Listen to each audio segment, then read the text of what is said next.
You're a Roman soldier stationed on the eastern frontier. It's dawn, you hear it. Before you see it, a sound like distant music, thunder, but the sky is clear. Then you realize it's not thunder, it's hooves, thousands of them. The ground begins to shake, your hands tremble as you grip your spear. You've heard the stories your commanders told. You were exaggerated to scare recruits.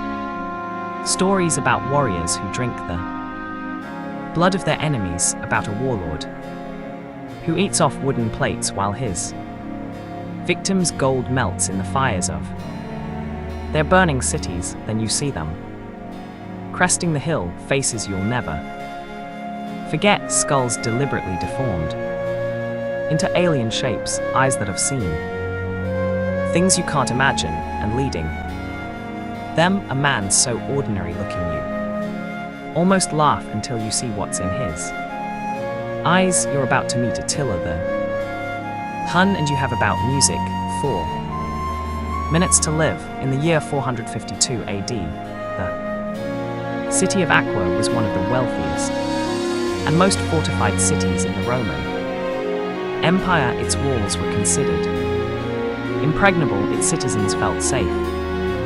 They were wrong when Attila's army arrived. The siege lasted 3 months, but it wasn't the siege that broke them.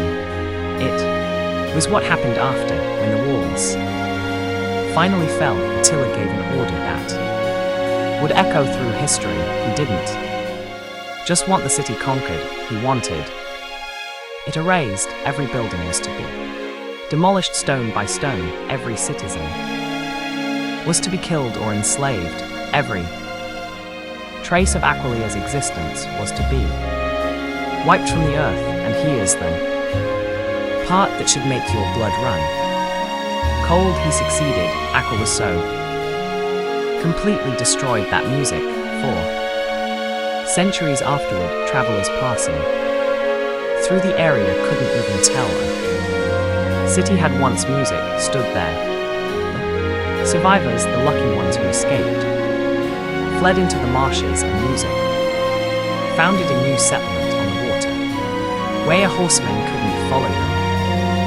That settlement would eventually become Venice. Think about that. One of the world's most beautiful cities exists because people were so terrified of one man that they literally fled into a swamp and decided to build their entire civilization on stilts rather than risk encountering music him again. This is the story of how one human being became the living embodiment of apocalypse. Music, how a name became synonymous with the end of the world, how a Hun earned the title that would haunt history forever. Fleelam Day, the Scourge of God, and I need to warn you, this story gets dark. Really dark, because to understand Ayla's power, you have to understand the things he did, and more disturbingly, the things people believed he was capable of doing. To understand Attila, you first have to understand the world he came from, a world the Romans couldn't comprehend and frankly didn't want to. The year is 406 AD. The Roman Empire still looks impressive on maps, but maps lie behind the marble facades and grand proclamations. The empire is hemorrhaging from 1,000 music cuts. The borders are collapsing. Germanic tribes are pouring across the Rhine. The economy is in free fall. Music corruption has become so normal that honest governance seems naive, and somewhere far to the east, beyond the edges of Roman knowledge, beyond the civilized world, something is stirring. The Huns, Romans didn't understand the Huns, and that made them even more terrifying. These weren't people who lived in cities or farmed land.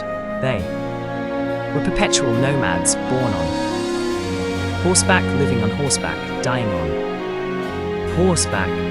Roman historians wrote about them with a mixture of fascination and horror, describing them as barely human. Here's what made them so disturbing. The Huns practiced cranial deformation. When a child was born, they would bind the baby's skull with tight bands, forcing the bones to grow in an elongated, cone-like music shape. Can you imagine seeing an army of warriors all with skulls that look alien, inhuman-like? They came from somewhere else entirely. This wasn't just aesthetic, this was psychological warfare before the battle even started. When Roman soldiers saw Punic warriors for the first time, many thought they were facing demons, actual demons. The Huns lived on horseback too, such an extreme degree that Roman writers claim they couldn't properly. They ate, slept, and negotiated treaties well mounted. They would put raw meat under their saddles and ride all day. Music, the pressure and heat from the horse tenderizing it. By nightfall they'd eat it raw still, warm from the horse's body. They were masters of the composite bow, a weapon that could pierce Roman armor at distances the legions had never encountered, and their tactics were revolutionary. They didn't line up for honorable combat. They swarmed, surrounded, feinted retreats to draw enemies into ambushes, and disappeared like smoke when things turned against them. To Romans who valued order, structure, and civilization, the Huns represented chaos incarnate. Into this nightmare world, Attila was born around 406 AD. Let's talk about something the legends usually gloss over.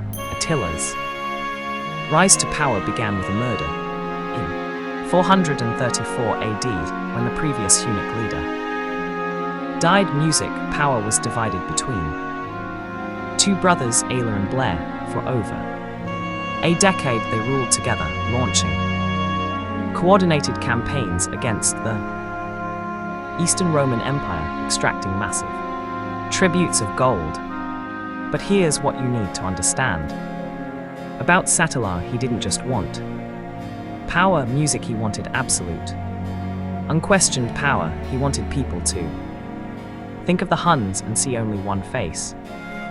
His face. Around 445 AD, Bladder died under mysterious circumstances. The historical record is suspiciously silent about the details. No battle wounds are mentioned, no illness, just gone. Most historians agree Attila killed his own brother. Think about the cold calculation required for that decision. This wasn't a crime of passion, this was a man looking at his own blood relative, someone he'd ruled alongside for over a decade, and deciding he was an obstacle that needed to be removed. Did Attila poison him? Have him quietly strangled? Stage hunting accident? We'll never know, and that's the point. Music Attila made sure we'd never know. What we do know is what happened next with Bladder gone. Attila didn't just take sole control. He transformed the Punic Confederation into something far more terrifying. He unified the scattered tribes under music, one iron will. His will, and here's where Attila showed his psychological genius. When the Roman historian Priscus visited Attila's court in 448 AD, he described a scene that's incredibly revealing. At a grand banquet, Attila's guests, kings, chieftains, music, Roman ambassadors, ate from silver and gold plates. They drank from jeweled goblets. They wore their finest clothes, dripping with them wealth of conquest. And Attila, he sat at the head of the table, eating plain meat from a wooden plate, drinking from a wooden cup, wearing simple clothes with no ornamentation whatsoever, Piariscus noted that while everyone else laughed and celebrated, Attila's expression never changed. Didn't smile, he didn't make small talk. He just watched. This wasn't humility. This was dominance Ayla was showing. Everyone in that room that Wiles ate needed gold and silver and jewels, too. Feel important, he didn't need anything. He was beyond such petty desires, he was the center of gravity around which everything else orbited. It's one of the most chilling power moves in history. And it worked. People who met Ayla described feeling physically intimidated by a man who by all accounts was relatively short and unremarkable. Looking, he had a broad chest, music, large head, small eyes, a thin beard. Nothing about his physical appearance was particularly imposing, but those eyes, everyone who met him mentioned the eyes. Piariscus wrote that Attila could control people with a look, that he had a way of staring at someone that made them feel like he could see every secret they'd ever kept, every lie they'd ever told, every moment of weakness they'd ever experienced. Imagine having that kind of presence.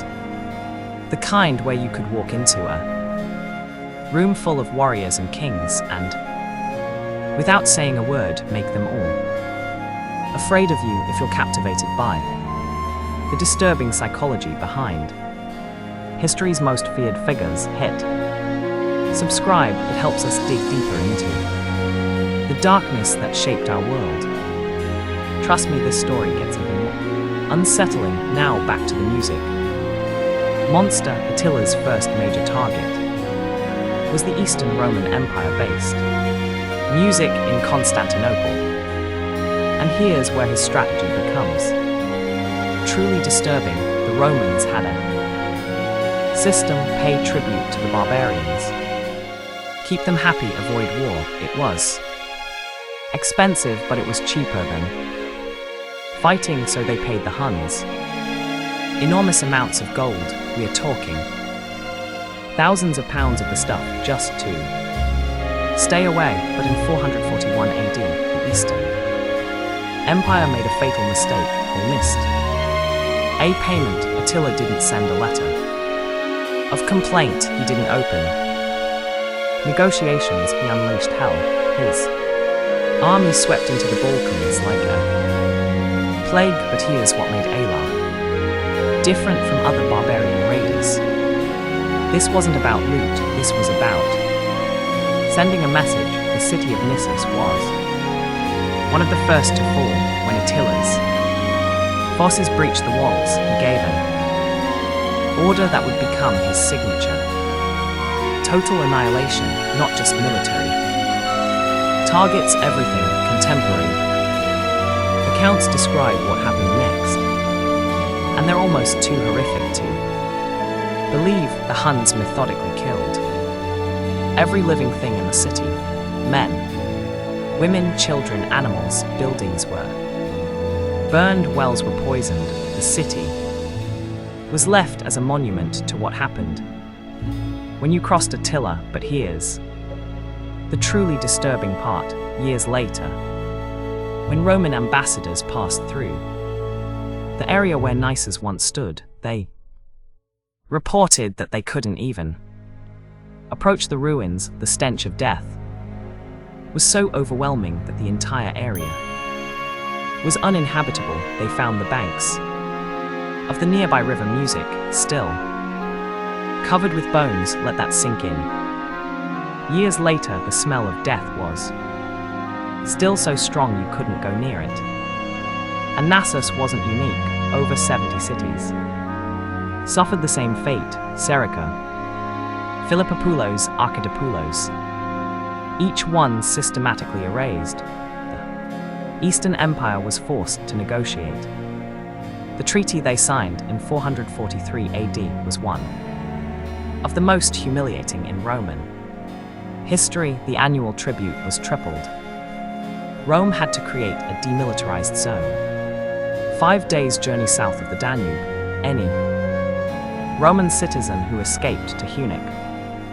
Territory had to be returned, or Rome had to pay 8 gold coins per person music as compensation, but wait, it gets worse. The treaty also included a clause that if any Punic noble or royal family member defected to Rome, music they had to be returned immediately. But Romans who defected to the Huns, they could stay, raid that again. Roman Empire, which once dictated terms to the entire known world, is now signing treaties that treated them as inferior to nomadic horsemen, and Attila wasn't done. In 447 AD, he returned.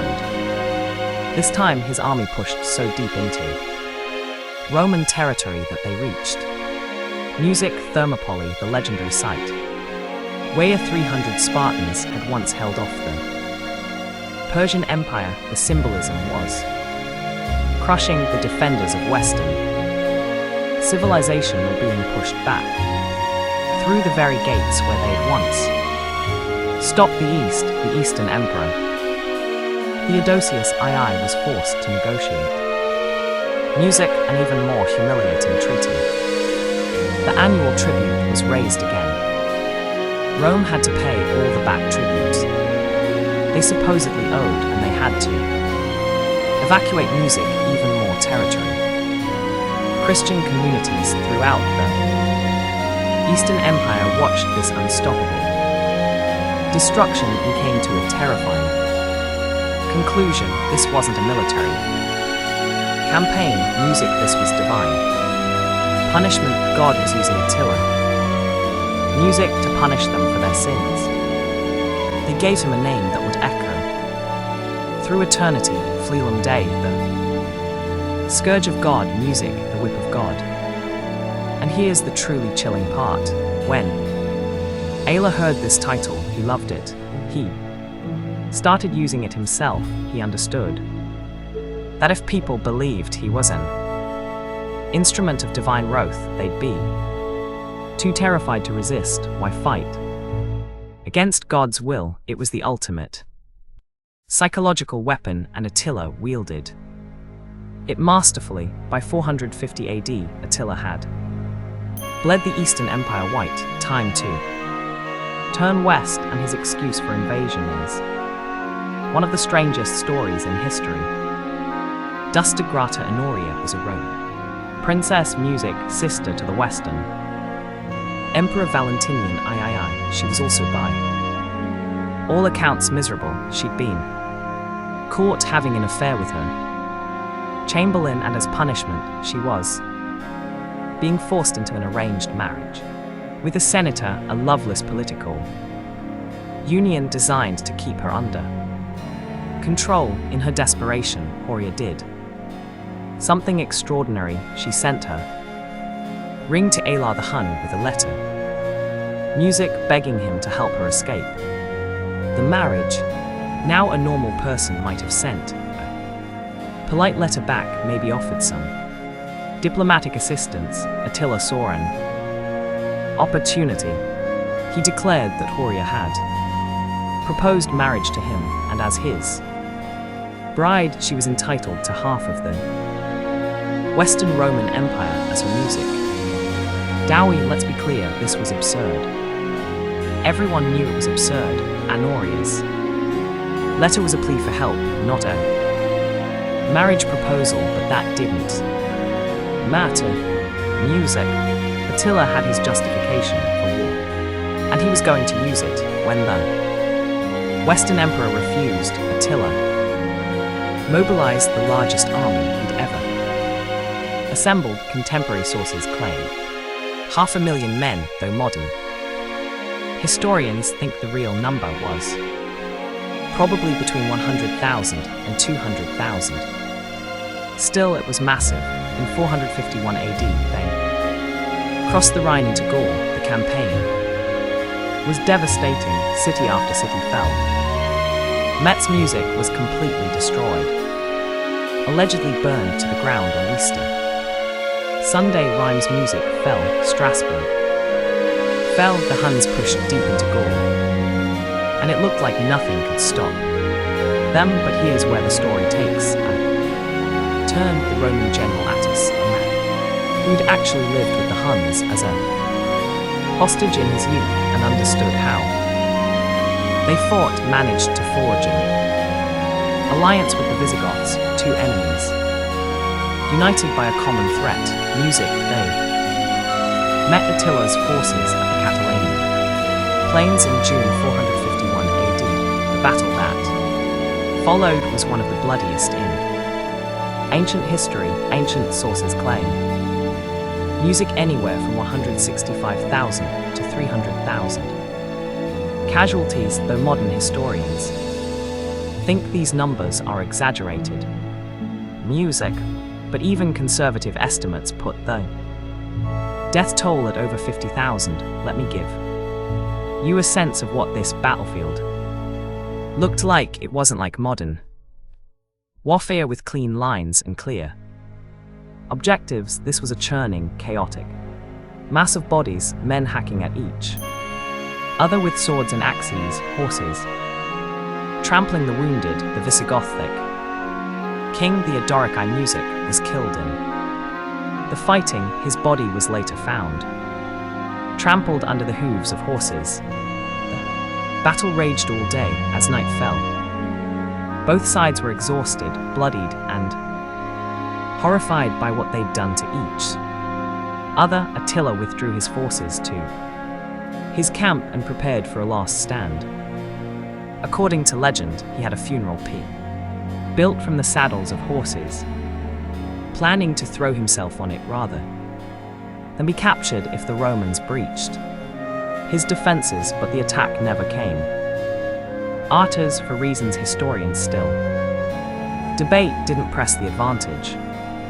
Some say he was afraid of what would happen if the Huns were completely destroyed. Better a weakened Attila than Visigoth allies who no longer needed Rome. The result was technically a draw, but strategically it was a defeat for Attila.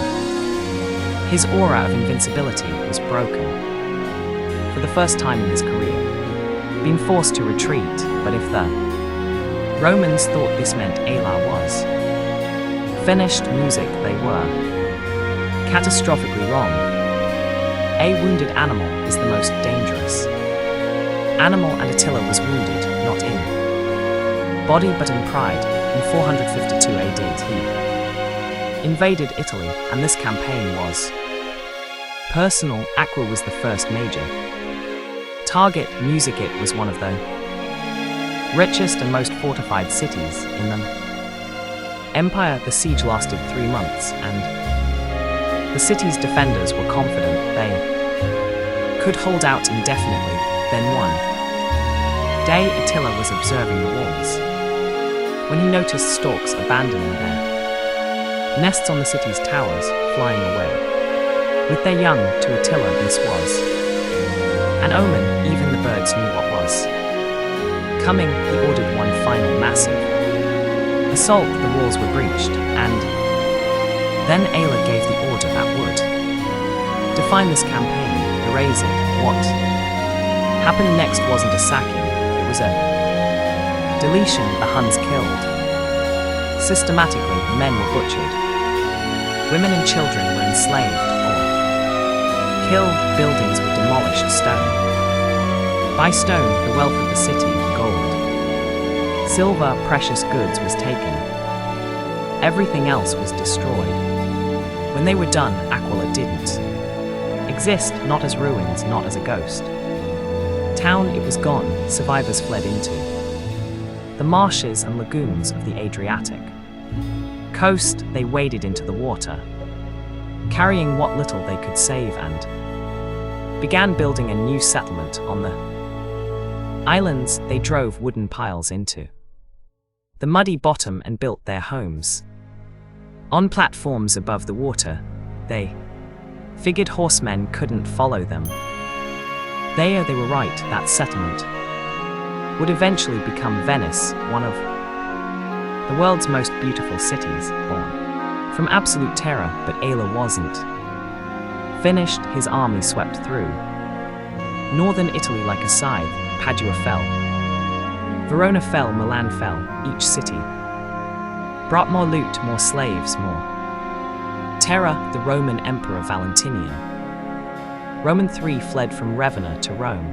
The Senate met in emergency session, and they realized something horrifying: music. Rome had no army capable of stopping Attila. The city was completely defenseless. Imagine being a Roman citizen in that moment. Your entire civilization, everything you've been taught to believe about Roman superiority and divine favor, was about to be tested by a short man from the steppes who ate raw meat and drank from wooden cups. The city began to panic.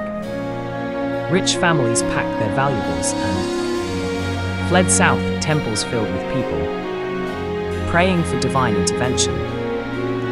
Streets buzzed with rumors. Attila would burn the city to the ground.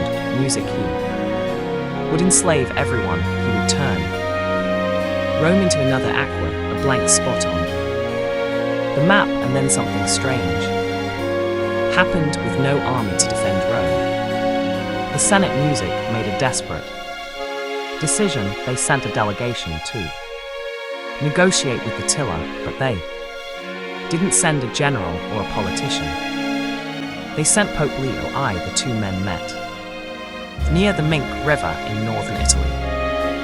An elderly bishop in simple robes facing the Scourge of God. Nobody knows exactly what was said. The meeting wasn't recorded, no transcript exists, but somehow impossibly, Leo convinced Attila to turn around and leave Italy. Christian legend has a dramatic explanation. According to the story, as Leo spoke, Saints Peter and Paul appeared in the sky behind him, holding flaming swords, threatening Attila with divine punishment if he continued. Terrified by this heavenly vision, Attila retreated. It's a beautiful story, but historians have other theories. Music, here's what we know. By the time Attila reached Leo, his army was in trouble. Italy had suffered a poor harvest the year before. Food was scarce, disease was spreading through the Punic camps, probably malaria from the Italian marshes. Soldiers were dying not from Roman weapons, but from starvation and fever. On top of that, Attila had just received word that the Eastern Roman Emperor had launched a counterattack. Music across the Danube, striking at Punic territory while Attila was distracted in Italy. His homeland was under threat, so maybe Leo didn't perform a miracle. Maybe he just delivered some strategic intelligence. Along with music, a promise: leave now, and Rome will pay you a massive sum of gold. Stay and watch your army disintegrate while your homeland burns. For a pragmatist like Attila, the choice might have been obvious, or maybe, and this is the disturbing possibility, maybe Attila was playing a longer game. Maybe he understood that destroying Rome would unite the entire Christian world against him. Maybe keeping Rome terrified but intact was more useful than reducing it to ashes. We'll never know for sure, and that ambiguity is what makes the story so powerful. Did God intervene? Did Attila have a moment of mercy, or was this just cold calculation? Whatever the truth, Attila turned his army around and left Italy. Rome was spared. Christians saw it as a miracle. Attila's reputation as an instrument of God was reinforced. Even when he showed mercy, it was because God willed it. The scourge of God had struck and then withdrawn. Music and somehow that made him even more terrifying. Attila never returned to Italy. In fact, he only had 1 year left to live. In 453 AD music, at age 47, Attila celebrated his marriage to a young woman named Ildiko. It was another in a long line of political marriages. Attila had multiple wives, a common practice among steppe peoples to cement alliances. The wedding feast was legendary. Music, Attila ate and drank heavily, celebrating late into the night. Eventually he retired to his chambers with his new bride. The next morning his attendants grew worried.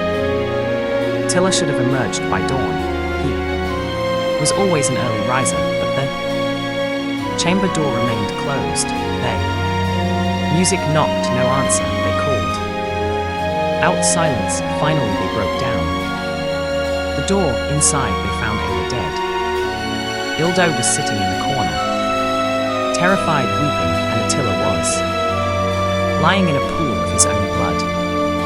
The official cause of death, a massive nosebleed, according to the account. Attila suffered a hemorrhage during the night and too drunk to wake up properly, he choked on his own blood. It's one of the most anticlimactic deaths in history. The man who brought Rome to its knees, who destroyed empires, who became synonymous with apocalypse, died from a nosebleed. Of course, murder theories have circulated for 1,500 years. Was he poisoned by Ildiko? Was she an assassin sent by Roman agents? Did someone slip something into his wine during the feast? We'll never know, but here's what we do know. Alar's warriors were devastated. According to the historian Jardine, they performed a funeral ritual so extreme it's become legendary. They cut their own faces with swords so that the greatest of all warriors should be mourned not by the womanish tears of women, but by the blood of men. Then they held a funeral feast called a straw, days of drinking and celebrating Attila's life, music, and when they finally buried him, they went to extraordinary lengths to hide his grave.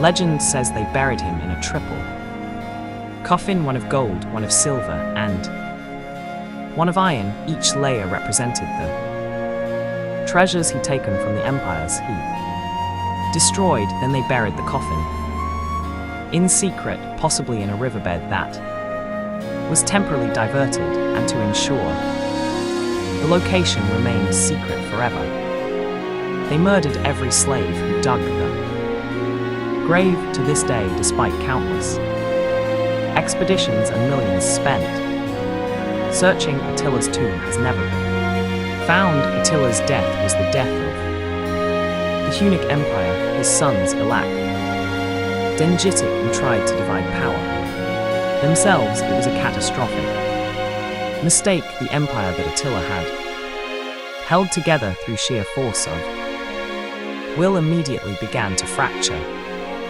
Subjugated tribes rose up in rebellion.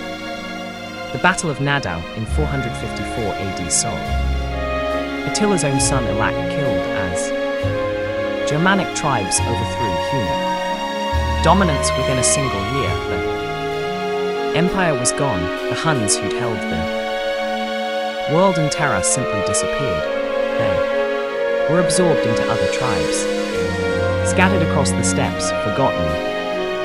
But Attila's legacy lived on. He never conquered Rome, he never built monuments that lasted. He didn't create a civilization that endured, but in some ways his impact was even greater than that. Alar accelerated the fall of the Western Roman Empire. Every city he destroyed weakened Rome's infrastructure. Every pound of gold he extracted drained Rome's treasury.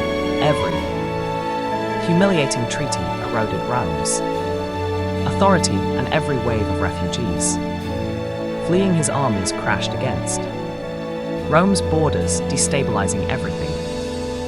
They touched when the Western Roman Empire finally collapsed in 476 AD, just 23 years after Alar's death. The Huns were gone, but their shadow loomed over. Music, everything, Attila perfected. Something darker than conquest, the weaponization of fear, he understood. That reputation could be more devastating than any army.